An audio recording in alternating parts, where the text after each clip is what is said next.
So, for those meeting you for the first time, can you describe who you are and what you do? Yes, I'm Andrew Anderson. I'm a psychic medium. I am a spiritual coach and a life coach. When did you first realize you had psychic abilities? Well, I've always been different, so to speak. I've always, I had a really rough childhood, and my own solace I had to that pain and suffering I had was I leaned on this spiritual aspect or Jesus or guides at a very, very young age. Didn't quite understand what it was or how to define it necessarily, but I always knew there was something there. I actually remember being born. um, and I remember feeling something there from then on and to this day. And how did you go from keeping your gifts private to deciding to step into the public and making it your life's work? Well, I had a remodeling business in the 90s, and I always felt that I was called to do more or something else. Although I was successful in that, I guess, it was still not my calling and not my purpose. So I was always trying to get out of it and look for something else. And then I think the coma that I was in about 18, 19 years ago kind of transform things for me in that realm where it made me like know that this was my purpose, because I came out of that coma with an understanding and knowing of God that very few people I think have, um, and knowing how the world works, and so that's what kind of catapulted me to do this full time. And before you start a reading or your mentorship, you have a mindset or something specific that you do to help you kind of tune in. Yes, some information I don't share with people, but in the morning before I start, I listen to heavy metal music and rap music. That kind of puts me in that mode of working and connecting. It might be a little different, but that's what I do. And people can be skeptical at first. Has there been a moment where you truly felt that you were able to earn your clients' trust? Well, yeah. Well, I've done over 70,000 readings in my career, and a lot of them have been psychiatrists, brain surgeons, doctors, I mean, all people's all over across the world. Um, for instance, this brain surgeon, he's one of the most notable ones in the country. I did a reading for him. He said I was 75% accurate. From a person like that, it's a very big compliment. And also a psychiatrist I had done a reading for, who comes into the reading and he's like, just so you know, he's 60 something. I spent my whole life studying the brain. I've got 2 PhDs. I'm a psychiatrist and all this stuff. So he started the reading with that. By the end of the reading, he was shaking my hand and he wouldn't stop. He said I gave him at least 4 quotes that his son would use that no one knew, because his son had died. And when I picked up on where, when, how, and all that stuff, he just, even though his study of the brain, like he thought or he said, he still was very profoundly shaken and impacted by the reading. I mean, there's so many stories like that, though, just beautiful stories about people learning about this stuff and finding out more about the other side and what world we really live in. As you mentioned, you've done lots of readings in your life. What inspired you to start mentoring others instead of just doing readings? You know, I do a lot of readings. I had been asked many years ago if I would coach this young girl, I remember, and I wasn't prepared for that then. But since that experience of not being able to help that person at that particular time, which was many years ago, that sat with me. I didn't like it. So over that time period, I started realizing that I should be paying this forward, so to speak, and teaching and helping people. I see a lot of women. 95% people come to me are probably women, well, maybe 90, and I see that a lot of things happening with women in their relationships where they're not heard, not seen, not no communication from their spouses, and there's a very high divorce rate. I've coached a lot of women through divorce. And a lot of women settle and they stay unhappy in relationships, and they end up in a place in their marriage or relationship where they feel like, oh, it's too late. I might as well not go on. They're at a certain age where they just feel like I'll just stay. Even though they're in an unhappy, loveless marriage or relationship, they stay. And I've seen that way too many times. So with the mentorship, I've been afforded the ability to actually connect and contact to these women and people before this stuff happens. So that's the advantage I have. I can see the outcome of people's choices they make within their relationships and life. So I wanted to intervene, so to speak, and try to help couples or women to understand that, a lot of times, I want to say that 99.9% of the times when a woman comes to me and asks, is my boyfriend cheating or is my husband cheating? They are. Now, what happens is women have been made to be more intuitive. That's intentional by God, in my opinion. But when a woman, what usually happens is the woman will know these things, but the man, they cleverly become good at gaslighting. And they are the ones that plant those seeds in the women, making them feel like they're crazy or there's nothing to see here, stuff like that. I'm pointing out the reality of what both sexes do, men and women, in these relationships. And I'm trying to identify these things specifically now with some couples I'm working with to help them fall in love again and kind of jumpstart their marriage into the second half of their marriage. They're in the middle of it now, and there's a power struggle, and that happens. A lot of times when people will get married and in their early 30s, they have a great plan. We're going to have kids. We're going to work our careers. We're going to put our kids through school. Then we're going to reconvene on the beach someday to retire. That's a great plan. But in my experience in life in general, it doesn't always happen. And a lot of times what happens is sometimes one or the other one would pass on. Then you're left with, okay, now what? I had my whole life and future was planned with this person. So you get to that end game also. Either someone passes or you get to that end point where you are supposed to retire. And a lot of times the people don't even like each other. You don't know the other person. A lot of times couples the plan is great and they execute it perfectly, but they fail to connect with each other and continue to watch and love each other as each person grows. When you fail to do that, you get to that end point and you sometimes don't even know who's in front of you, or you don't like them and this isn't what I signed up for. So midway through, it's usually the midlife crisis age, 40, 39, whatever it is. For men, it's the same. That's when an intervention usually is needed around that point. And there's a reason for that. So I've been trying to work with couples to see and get to know each other midstream, as opposed to waiting till the end when they don't have the outcome that they signed up for. So you mentioned that you believe women are more intuitive. Do you believe that everyone is capable of becoming more intuitive, or do you have to have a certain ability already there? I believe God created us all with a certain sixth sense, so to speak. Women are absolutely way more intuitive, probably the whole mother thing, nature, nurture, it's probably that aspect why. But women are very highly spiritual and more in tune to the universe and the reality of God than men.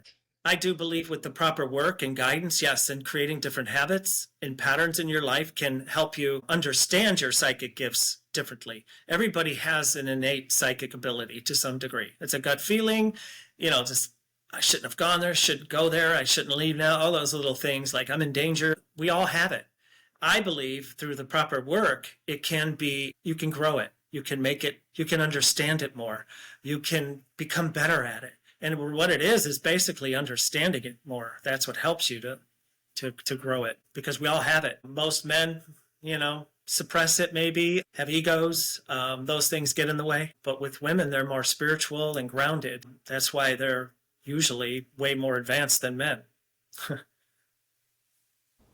Can you describe a time where your intuitive guidance helped a client make a decision that transformed their life? Yes, this is a good one because I teach tarot too. I use tarot as a tool. Usually in the tarot teaching process, I will teach tarot for people that want a new career or a career in spirituality or tarot, whatever. I'll teach it for that as well. But I also teach it in some of my mentorship programs or coaching as a tool to uncover what specifically someone is more gifted in than others. We develop your spiritual gifts within that teaching of the tarot, I found. That's where it comes from. And I believe it's all just a matter of getting out of our heads. Mostly the problem is we think too much. Getting out of our heads is the only way to connect to spirit and guides, because our brain will kick in and try to make sense of what we're seeing. But the tarot has helped many people uncover their gifts: clairvoyance, clairsentience, clairaudience, whatever it is. Psychic artists, I've seen it all been being developed through tarot. It's pretty fascinating. And why do you think that people who are successful on paper still seek mentorship from you? That's a good question. I have coached CEOs, Harvard teachers, across the board, very, very wealthy people. And the ones that I've coached, usually I would have to say recently are in their mid 60s. And I will use Bob, for instance. That's not his name, but I have a guy named Bob. He was the CEO of AOL and founder of Ameritrade, whatever, very, very successful, multi-millionaire, beautiful house. I was coaching him for some time. And what happens a lot of times, if you live your life only driven by money and the bottom line, your life is very empty always at the end of the day. And I'm talking when you're in your 60s. This man, for instance, which as many are, didn't know who to trust, didn't ever really feel love. He compartmentalized women and objectified them. He didn't know who his friends were. Never really had love. He had a love for money, and he's very successful at getting it. So in that instance, I will try to coach them into seeing the reality and also the detriments to their actions. Because at what price, what cost did you become so successful? So I get people to connect more to their guides and loved ones that have passed. Forgiving people, that helps greatly. Forgiving people that have passed, not holding grudges, learning about how the other side works. Because when you're driven by money, you're blind. That's all you see is green. And you become very successful, yes, but there's a big cost to it mostly. Rarely have I seen a very successful millionaire be totally content with mind, body, spirit balance. It just is, it doesn't happen. You can be wealthy and spiritual, yeah, but if you live that empty life associated with the love of the money, that's what you're going to end up with. So I basically just coach them into how to look at things differently, how to look at women differently, and how to look at life differently, and God to a large degree. And after 15 years of working quietly, why is now the moment you chose to step in the public eye? Well, I've been in the public eye for 20 years. I've just been low key. I have not done any social media work or marketing. I just decided to do it now because I felt like it was a time where, well, the universe guided me to do it. I'll be honest. I'll try to articulate it for you. But every single year, I wait for the universe to bring me something new. I know it happens. I wait for it. And when it comes, I embrace it. Sometimes, like one year, I was working on missing person cases, a lot of missing college girls. One year working with the police, working on murder cases, some big name, high profile cases. Just different things, people coming from different parts of the world. And this year, all of a sudden, the universe said, well, I think you're supposed to pay this forward a little more. There's people that need your work that don't know who you are and don't even know that you can help them. Given that, it directed me and guided me to put these stories out there on social media to try to help. I see a lot of women that just aren't happy. They're not happy in their lives, you know? And unfortunately, a lot of the men take advantage of these women sometimes and gaslight. That happens a lot. So I feel like I was called to do it, and that was why I did it. Biggest reason. What is the hardest part of the work that you do? Well, my work that I do, I love it. I work 7 days a week. I love what I do. I love people and I love the world. I think we live in a magical world. A lot of people get caught up on the news and all the murder and destruction and chaos out there, and they think it's their world, but it's not. Come to an understanding that that's their life, their journey. They have reasons for being in that part of the world, or that in going through what they're going through. There's reasons for it, but that's their journey. We have to understand this is our journey, and our journey is separate from theirs. So that's what I believe. I believe that people are amazing, magical, and so is the world. So although my job is easy because I love what I do, which is where I was going, the hardest part of what I do, one thing comes to mind was reading a suicide letter of a mother trying to give a mother the why her 21-year-old son shot himself in the head and took his life, trying to give another mother and father the whys to why my son died. He's only 19. Stuff like that is heavy on me, but it is my purpose to help people get those whys and clarity. It's hard to find whys, but that is the hardest thing with what I have to do, is separating, because I'm a strong, deep empath. And so when I connect to people, I connect to them. I connect to exactly what they're going through. So I would have to say that would be the hardest part, is disconnecting from something so tragic and horrible that families go through. So you mentioned that a lot of the times you're working with heavier topics and situations. Is there something that you do to help yourself recharge or stay in the present day? Well, what helps me is during the reading, during the session, because I've learned to connect, empathize, and then disconnect. So the disconnection part is leaving the reading and leaving the situation in the office, leaving it there, and quickly going into changing. Like I'll play a video game or something at the end of the day, just to kind of disconnect from something. That helps. Anything to detract me from thinking about what the person went through. So it's basically just, I've just become good at it because I've done so many of it. I've done it for so long. And when you come to an understanding of your purpose and why you're doing things, this pain and tragedy is part of it. And I'm willing to accept it. I have, and embrace it even, and help people find the clarity in this and comfort. Because a lot of people that lose a loved one, certainly a child, they want to join them. And that's not a good thing, of course. For someone who feels like they're seeking guidance, what would you say is a starting point for their journey? Well, I equate the same thing as alcoholics. When you've had enough, when you're tired of being tired, when you realize that all the things you've done in your life, all the plans you've had in your life, and none of them have brought you happiness, it's just like the alcoholic. They have to hit their bottom. So do people that are ready for me. You have to be ready. You have to hit your bottom emotionally. Realize that, okay, what you've been doing isn't working. What else is out there? That's where I come in. Addicts and alcoholics do the same thing.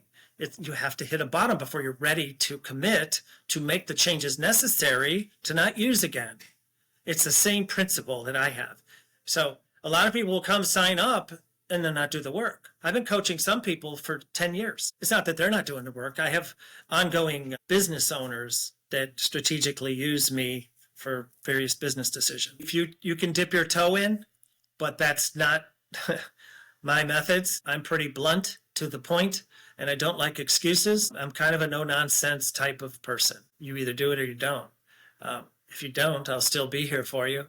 But if you do, you're going to reap the rewards. That's how I look at things. You just have to be ready. Transitional period in your life. We all reach impasses, some smaller than others. There's major impasses in everyone's life. At those major impasses, the choices we make have to be very, they're very important. You have to make the right ones, because the main impasse, if you don't make the right choice, you will be faced with it again later, when you could have made the choices that were supposed to change your life. At that point, you keep procrastinating. You might not get there. So the time to do it is now. How do you see your work growing or evolving in the future? I'm very, very blessed. I say that every day. And I pray to God every day for humility and to be humble. I feel like things are really good for me. Yeah. Well, I get the satisfaction when I see the growth in people and the realization that this is real and there is more to life, and they live life similar to mine, with the knowing that this is not all we have. It's not just a fantasy or a wondering or having faith. I don't need that. I know.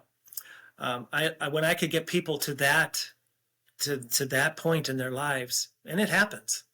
I have one specific atheist trauma therapist who came to me a few years ago, and she started working with me. And over the course of 4 or 5 months, I might have the timing off, but I saw her. We worked together for those months. Then she came back a few months later, and she had a cross around her neck. And that was the most satisfying, beautiful reward someone like me could get. It's not financial, it's seeing that. You can take somebody that didn't believe in anything to having them at least believe in God and the higher power. That's very profound and it's very beautiful. And it's to me, there's no greater reward than that. Is there a specific moment you can recall where a mentee shocked you with their transformation? Yes. I've worked with everybody from all demographics, all races of life, age groups, everything you could think of, ethnicities. I've got experience working with them. And one girl, when you said that, stands out to me. She swore like a drunken sailor, and she was actually a crane operator in Chicago. And when she came to me, she's really, really rough, flannel, you know what I mean? I'm just trying to paint a picture. She hired me to coach her because her husband left her, just walked out. And at the end of the day, she loved him. I worked with her for 9 months, I think, and it was around June and whenever the year was. We kept having to do damage control because change is so difficult with everyone, especially if you're used to swearing at every other word. I would say she was made the biggest transformation. I put that out there that the only way that she was going to get the love of her life back was through this transformation. So you either do it or you don't. You either do it and you'll be with him, or you don't and you're alone.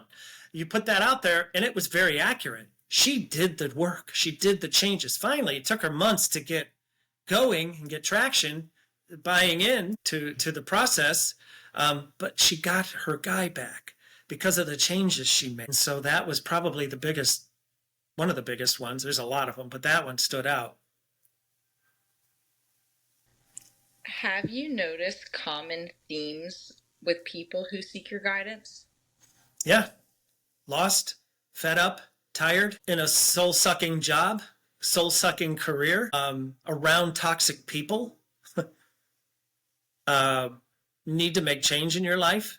You know, this process that I have is what I call it's like a moth to a flame. I believe that we all have a vibration, and the universe will only reciprocates our vibration that we're putting out there. The universe does not recognize our wants or our needs. It only understands the frequency we're putting out. And most people stay in their solar plexus, which is where our problems lie. The way the universe works, it's like a moth to a flame. The only way that a woman can truly be in love is if she is in love with herself. Otherwise, it's just a facade. I've seen this so many times. So a lot of women have the boxes they check early on, certainly are all physical. Oh, he's got to be funny. Those boxes change over time. As we get older, getting people younger to see that is one of my goals. But anyway, I was going back to the vibration thing. So we stay vibrating in our solar plexus, which is where our problems lie. The universe reciprocates that. That's what gives people, human beings, the feeling of being stuck, is because you're not doing anything. You're not going anywhere. If you can look in the mirror and you change something, anything, if there's something you don't like, and you change it, or you just come up with a plan to change it, you don't have to change it overnight, that's going to reverse the vibration immediately. And now you're going to start getting more of a positive feeling, even if you don't change overnight. It's just the act of taking the steps to do it and understand what's wrong with you and what you need to fix. And then we build a community around the people, not of soul suckers or negative people, no, positive people, because it's like a moth to a flame. When your vibration is raised to its potential, people want to be around you. Good people do. And you will refuse to be around negative people, family or otherwise. That's just what happens in our process. And in my process, we always raise our vibration. That's my goal with everyone. My motto is, habits always trump motivation. And that's why within my process, my mentorship, I create new habits with people, patterns that will bode well for them for the rest of their lives. Because it's not only being motivated by whatever talk we had, or January 1st. No, you have patterns now of habits you changed and reversed. We are what we think we are. That's how our brain works. And we can trick our brain into thinking we're happy, even if we're not. And I know how to do it.